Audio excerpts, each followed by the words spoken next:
Hello everyone, welcome back to my channel. It's been just one day since Samsung unveiled their latest S25 lineup, and today, while scrolling through YouTube, I've stumbled upon this video titled iPhone 17 leaked, major changes revealed. Let's watch it together and see what is it all about. Even though the year just started, we already have a pretty good look at the entire iPhone 17. Whoa, is it just me or the cameras on the phone to the right?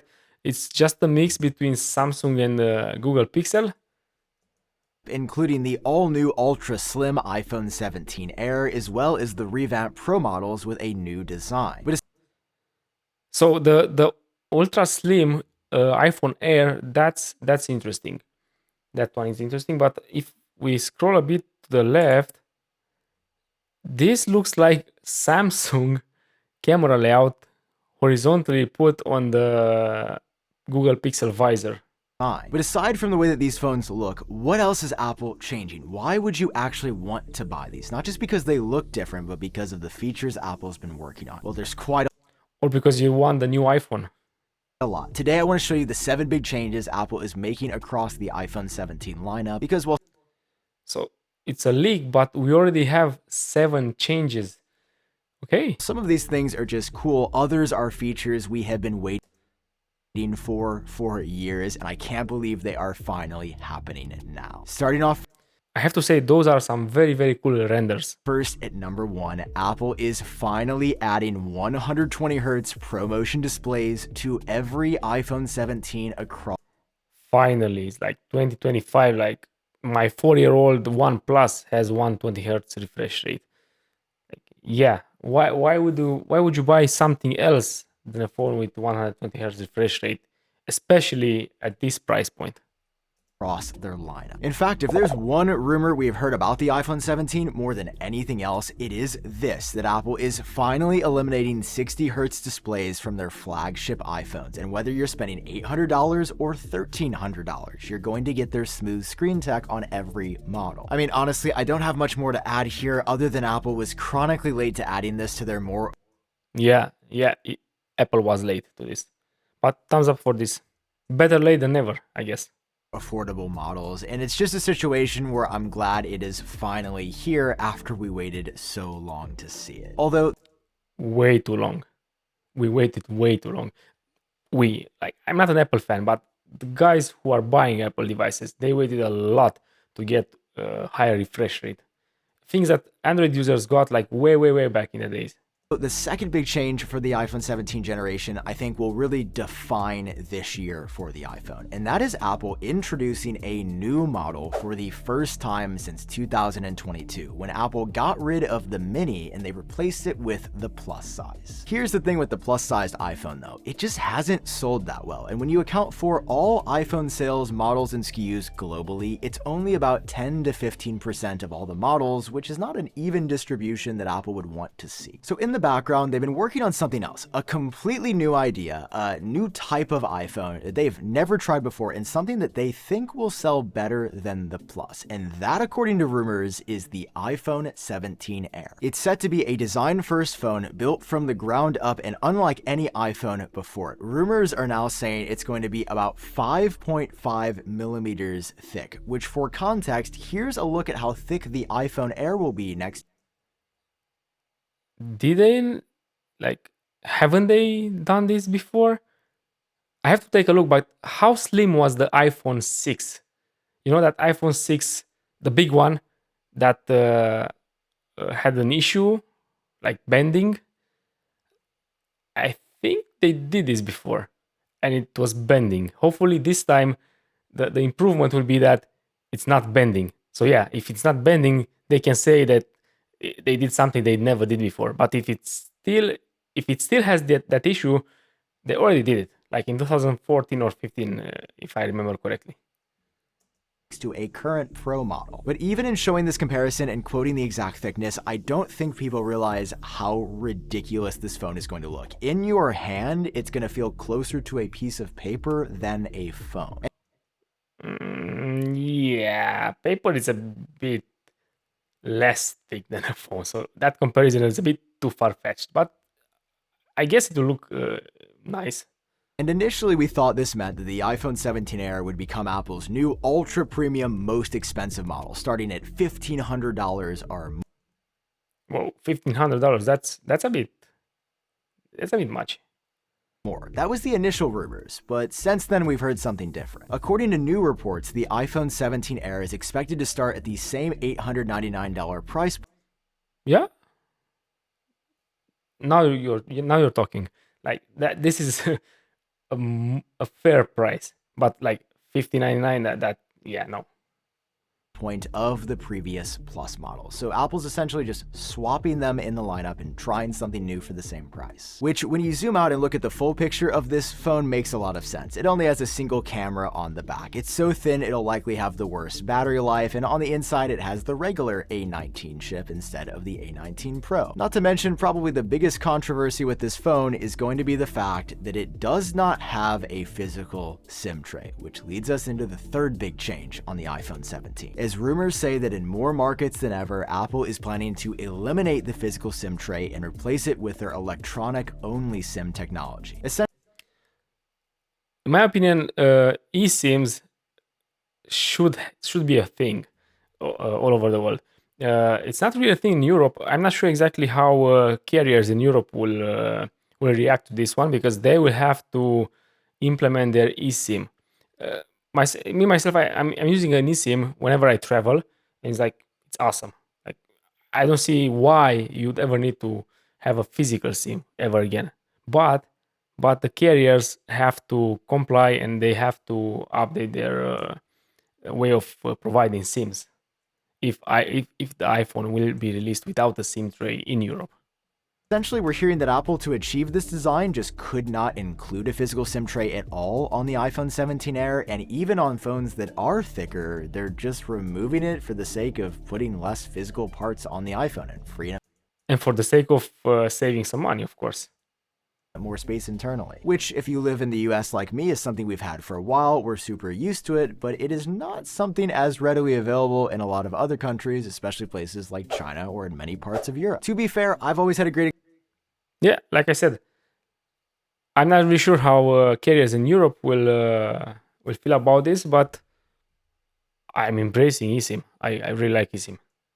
experience with eSIM, but how Apple plays this and how they market a phone without a SIM it's going to be really interesting. But moving to number 4 on this list, Apple removing the SIM tray isn't even the weirdest thing they're doing this year. It's actually on the Pro models that Apple is said to be getting rid of the new titanium material that isn't even 2 years old at this point. Yeah, this is a strange one. For months, Is it strange? Like, titanium is expensive, and they didn't really use a lot of it to make sense. It was, in my opinion, just a marketing gimmick, and they are just saving money by not using it in the next version. now, sources have been continually saying that Apple is going to either completely get rid of titanium on the Pro models this year or use a blend of aluminum and titanium together, and where there's way less titanium than is currently used. Again, odd considering that Apple's whole marketing push for the iPhone 15 Pro is that your phone was made of titanium. Exactly, marketing. Your phone is made of titanium, but the glass will still break. So, like, what's the point in that? It was more durable and scratch resistant than stainless steel while still giving your phone a light and premium design. Yeah, I'm just as confused as you. I have No, I'm not confused. I think this is the way to do it, and it will save Apple a lot of money. no idea why Apple's doing this. No one seems to know why they're going to a cheaper material on their most expensive phones, but To make the phone cheaper and to make more money out of it.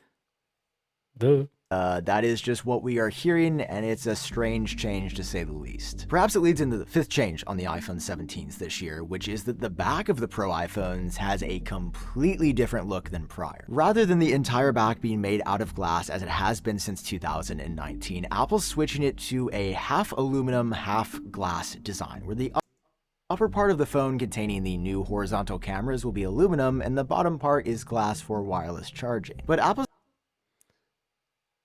And they copied Samsung and Google Pixel, and then combined the design for the cameras. It's not just changing this to make it look a little bit different. The camera system itself is going to be massively upgraded, as all 3 lenses on the Pro models will now be the 48 megapixel sensor system that gives you a significant image quality enhancement.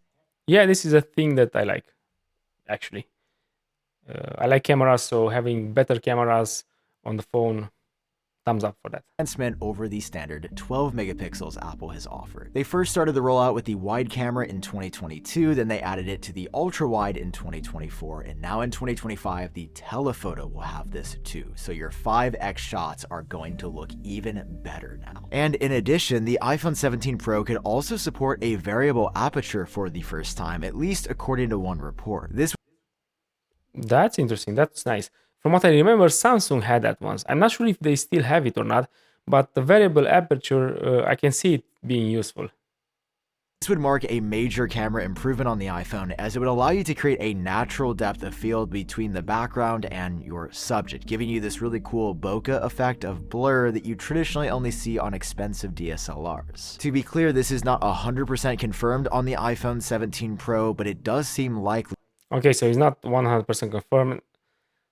I would not be shocked if they won't include this one, Considering Apple is doing this camera bar redesign for a reason. This brings us to the 6th big change for 2025. Flip the Pros around and we see a smaller dynamic island. Apple is finally said to be doing this on the Pros, and now we're hearing potentially. Finally, like that dynamic island was too big, like too big, way too big. I know that they have a lot of sensors over there, but yeah, I'm glad to see an improvement in this area.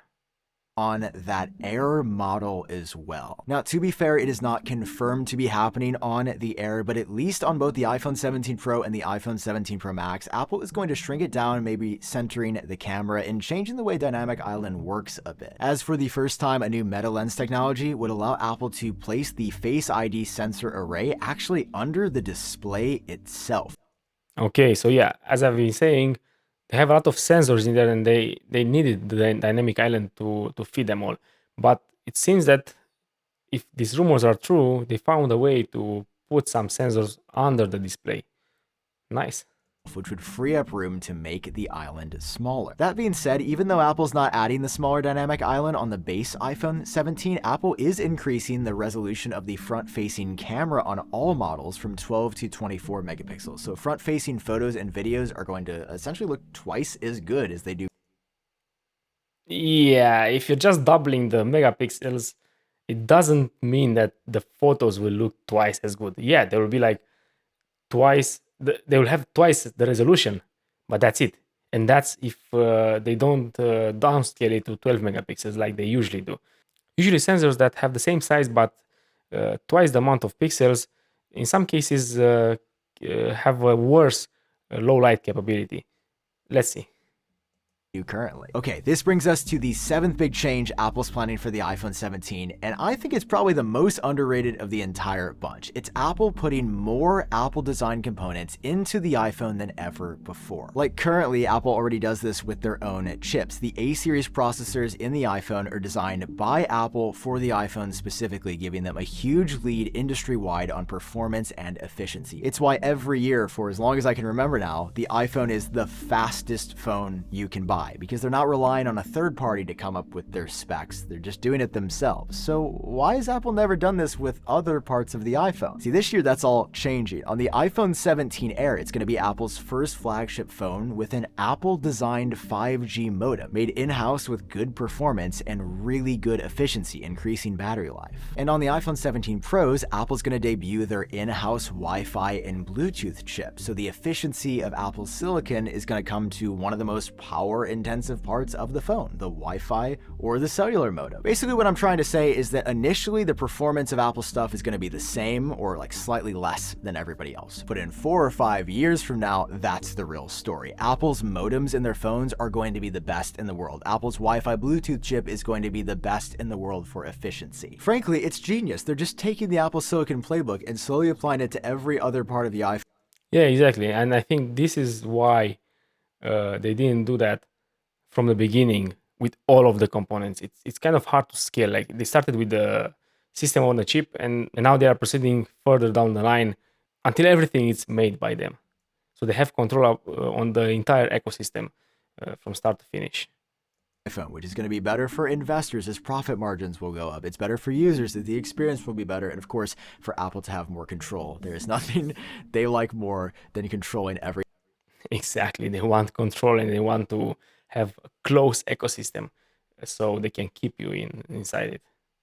aspect of the iPhone as much as they can. This is one of the 7 other major changes from the 120Hz displays, all new types of models and designs, and upgrades across the board to core aspects of the iPhone that we're seeing all at once later this year with the iPhone 17. So make sure to subscribe in case you haven't already for more iPhone 17 videos, and I hope you enjoyed this one. If you did, drop a like. Super helps me and the channel out. Okay, I've been Sam. I hope all of you are doing well. I'll catch you in Okay, so yeah, go to Apple Track, hit a like, subscribe. Yeah, I'm looking forward for the new iPhone and to see how much of these rumors actually will be happening. Hope you liked my React video. Until next time, stay curious.